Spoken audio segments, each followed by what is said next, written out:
Hello everyone, welcome to my channel Essence of Medical. I am really sorry for this prolonged delay. तो I hope कि मैं आप लोगों के लिए और भी परसिस्टेंटली मेरे वीडियोस ला पाऊंगी। तो आज हम लोग पढ़ने वाले हैं मैकल्स डाइवर्टिक्यूलम के बारे में।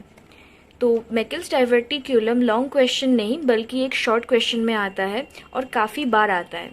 तो हमको सबसे पहले ये पता करना है कि मैकल्स डाइवर्टिक्यूलम है क्या। तो ये जो मैकल्स डाइवर्टिक्यूलम है ये है the persistent proximal part of the vitello intestinal duct. तो इस लाइन का मतलब क्या है कि it is the persistent proximal part of the vitello intestinal duct. तो इसका मतलब क्या है कि विटेलो इंटेस्टिनल डक्ट है क्या चीज, वो हम अभी नीचे देखेंगे कि क्या है कि before the placenta source of nutrition for embryo is the yolk sac. देखिए हम इस पिक्चर में देखेंगे कि ये जो पूरा चीज है ये क्या है, हमारा गट। ये है फोर गट, ये है मिड गट, ये है हमारा हाइंड गट। और अब एक लेडी प्रेग्नेंट हुई है तो ये क्या बन चुका है, उनका यॉक सैक। उसके अंदर क्या प्रेजेंट है, एम्ब्रायो। और ये क्या है, हमारा एब्डोमिनल वॉल। और ये जो ब्लैक में हम लोगों को दिख रहा है ये क्या है, हमारा विटेलो इंटेस्टिनल डक्ट। तो जब तक प्लेसेंटा तैयार नहीं हुआ है तब तक क्या होता है कि हमारा जो ये गट वॉल है इसके साथ यॉक सैक इस विटेलो इंटेस्टिनल डक्ट के जरिए जुड़ा हुआ रहता है ताकि हमारा जो एम्ब्रायो है उसको न्यूट्रिशन मिले। किस लिए जुड़ा रहता है, ताकि उसको न्यूट्रिशन मिले। ठीक है, तो अब क्या होता है, तो before placenta source of nutrition for embryo is the yolk sac. उसके बाद क्या है, the connection between the yolk sac and embryo is the vitello intestinal duct, जो कि हम लोगों ने पिक्चर में देखा कि ये जो डक्ट है ये क्या है, हमारा connection between the gut and the yolk sac. उसके बाद क्या आता है, during 6th to 7th week of gestation period this duct obliterated and regresses. देखिए अल्टीमेटली हमारा जो बेबी होता है, जो एम्ब्रायो होता है, उसको न्यूट्रिशन किसके जरिए मिलता है, न्यूट्रिशन मिलता है उसको प्लेसेंटा के जरिए। तो ये जो हमारा विटेलो इंटेस्टिनल डक्ट है ऐसा तो है नहीं कि ये अपना पूरा जिंदगी परसिस्ट करेगा। तो कुछ दिन जाने के बाद ये क्या करेगा कि ये हमारा ऑब्लिटरेट कर जाएगा। कितने दिन में जाके ऑब्लिटरेट करेगा, 6th to 7th वीक में जाके ये हमारा ऑब्लिटरेट कर जाएगा। कितने दिन में जाके, 6th to 7th वीक में जाके। तो नॉर्मली क्या होगा कि हमारा जैसा गट वॉल है वो ऐसा रह जाएगा, जो हमारा एब्डोमिनल वॉल है वो भी रह जाएगा। और ये क्या बन चुका है, हमारा प्लेसेंटा। ये जो हम डॉटेड लाइन में दिखाया है ये क्या है, हमारा प्लेसेंटा। उसके अंदर येलो में क्या है, हमारा यॉक सैक। उसके भी अंदर क्या है, हमारा एम्ब्रायो। क्या है, ये वाला है हम लोगों का एम्ब्रायो। ठीक है, अब हम देखते हैं कि placenta becomes the main source of the nutrition. तो हमने क्या देखा, सबसे पहले हमने कनेक्शन देखा।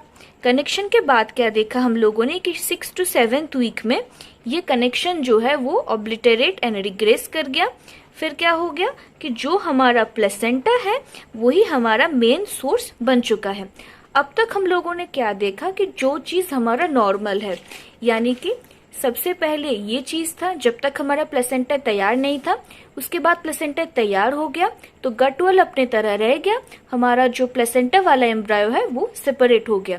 लेकिन अगर ऐसा सिनेरियो ना हो, बात हमारा वहीं से शुरू होता है। क्या देख रहे हैं हम, in few cases the vitello intestinal duct persist and known as the Meckel's diverticulum. देखिए कितनी आसान बात है, in few cases vitello intestinal duct persist, मतलब ये जो हमारा डक्ट है कुछ कुछ क्षेत्र में ये डक्ट हमारा परसिस्ट कर जाता है, उसी को हम लोग बोलते हैं क्या, विटेलो इंटेस्टिनल डक्ट। मतलब देखिए ये है हमारा गट, फोर गट, मिड गट, हाइंड गट। ये ब्लैक में अगर ये पूरा जुड़ा हुआ रहता था क्या होता, वो रहता हमारा विटेलो इंटेस्टिनल डक्ट। लेकिन बस ये छोटा सा ऐसे रेमनेंट पोर्शन रह गया है तो इसको हम क्या बोलेंगे, मैकल्स डाइवर्टिक्यूलम। बस विटेलो इंटेस्टिनल डक्ट का जब रेमनेंट रह जाता है कुछ एबनॉर्मल केसेस में हम उसको बोलते हैं क्या, मैकल्स डाइवर्टिक्यूलम। अब हम देखेंगे कि मैकेल्स डाइवर्टिक्यूलम के कुछ फीचर्स के बारे में। तो इन फीचर्स को हम लोग पढ़ते हैं रूल ऑफ 2 के अंदर। तो रूल ऑफ 2 क्या है हमारा? Features of Meckel's diverticulum. तो रूल ऑफ 2 में हम क्या क्या देखेंगे कि present in only 2% of population, obviously क्योंकि ये एक एबनॉर्मल सिचुएशन है। It is found that it is more common in male, it is more common in mail.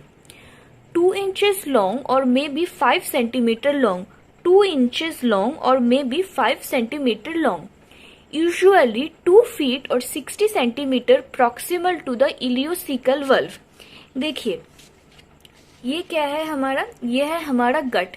इसके करीब से ही हमारा क्या शुरू होगा? इलियम, सीकम, ये सारी चीज हमारे शुरू होंगे। तो जो हमारा विटेलो इंटेस्टिनल डक्ट है वो भी किसके करीब होगा? ऑब्वियसली वो भी हमारे इलियोसिकल वल्व के करीब होगा। तो इसीलिए हम यहाँ पे क्या लिखे हैं कि इट इज यूजुअली 2 feet और 60 centimetre proximal to the ileocecal valve, क्योंकि वो इलियम और सीकम के करीब बना है। 2 feet और 60 centimetre proximal to the ileocecal valve. ठीक है। 2 types of tissues are found, 2 types of tissues are found। कौन से टिश्यूज? गैस्ट्रिक टिश्यूज और पैंक्रिएटिक टिश्यू। देखिए ऐसा क्यों होता है? ये जो हमारा गट वॉल है, ठीक है, इसमें हम लोगों को क्या मिलता है? इसमें हमको ज्यादातर मिलेगा गैस्ट्रिक टिश्यू। पर इस वक्त हमारा बेबी फॉर्मेशन नहीं हुआ है अपने मदर के ऊम्ब में, तो इसीलिए हमको मैकेल्स डाइवर्टिक्यूलम में कुछ कुछ remnants of the pancreatic tissue और गैस्ट्रिक टिश्यू दोनों ही मिल जाते हैं। लास्ट में क्या है? एपेक्स में B free or attached to the abdominal structures like umbilicus, mesentery by a fibrous band। मतलब देखिए यहाँ पे जो पिक्चर मैं दिखाई हूँ, यहाँ पे इसका एपेक्स जो है ये खाली है, लेकिन यहाँ पे क्या है? हमारा अम्बेलिकस है। मान लीजिए कि अगर किसी वजह से ये अम्बेलिकस के साथ ऐसे किसी फाइब्रस बैंड के तरह जुड़ चुका है, तो उसको हम क्या बोलेंगे कि वो फ्री नहीं है। अगर ये नहीं जुड़ा हुआ है, अगर ये नहीं जुड़ा हुआ है तो फ्री है, अगर जुड़ चुका है तो फ्री नहीं है। बहुत ही आसान है। तो अब लोगों को लग रहा होगा कि हम इसको रूल ऑफ 2 क्यों बोल रहे हैं। देखिए ये याद रखने के लिए हम लोग बोलते हैं कितने पॉपुलेशन में प्रेजेंट होता है? 2% पॉपुलेशन में ये प्रेजेंट होता है। कितना लॉन्ग होता है? 2 inches ये लॉन्ग होता है। कितना क्लोज होता है? इलियोसिकल वल्व के 2 feet ये क्लोज होता है। कितने टाइप के टिश्यूज देखे जाते हैं? 2 टाइप्स के टिश्यूज देखे जाते हैं। तो ये जो 4 2 यहाँ पे प्रेजेंट है, इसीलिए हम लोग क्या बोल रहे हैं कि ये रूल ऑफ 2 है। तो ये आपको क्या करेगा? याद रखने में आसानी होगा इसके फीचर्स को। अब हम लोग देखेंगे इसके कुछ क्लिनिकल एनाटॉमी के बारे में। देखिए ये जो मैकेल्स डाइवर्टिक्यूलम है ये एक abnormal structure present in human body है। तो जब भी कोई एबनॉर्मल स्ट्रक्चर हमारी बॉडी में प्रेजेंट होगा, मौजूद होगा, वो कुछ ना कुछ घोटाला तो जरूर करेगा। तो पहला घोटाला ये क्या कर रहा है कि ये कॉज कर रहा है इंटेस्टिनल ऑब्स्ट्रक्शन। देखिए ये जो पिक्चर है हमारा, ये क्या है? हमारा एब्डोमिनल वॉल। यहाँ से ऐसे पूरे तरीके से हमारा इलियम है, उसके बाद हमारा कोलन है, ये सारे स्ट्रक्चर्स यहाँ पे ऐसे भरे पड़े हैं। तो ये जो स्ट्रक्चर जिसको प्रेजेंट नहीं होना चाहिए था, अगर वो हो जाए तो ये ऑब्वियसली एक तो जरूर कर सकता है कि वो ऑब्स्ट्रक्शन हमको दिखा सकता है।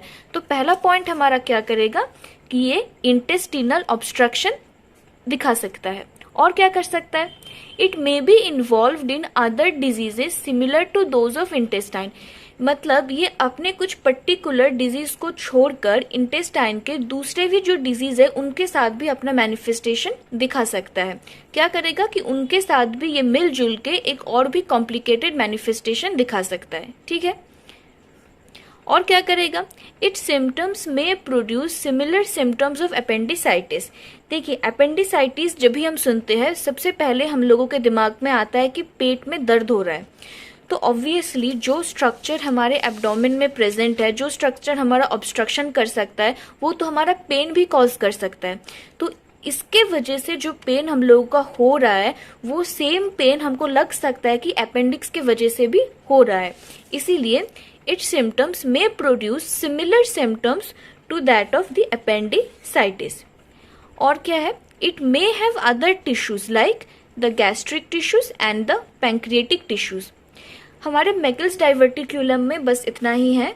अगर आप लोगों को मेरी वीडियो अच्छी लगी हो तो लाइक, कमेंट और शेयर कीजिए. And I am again sorry for this very prolong delay. और सब्सक्राइब करना ना भूलिए. Thank you.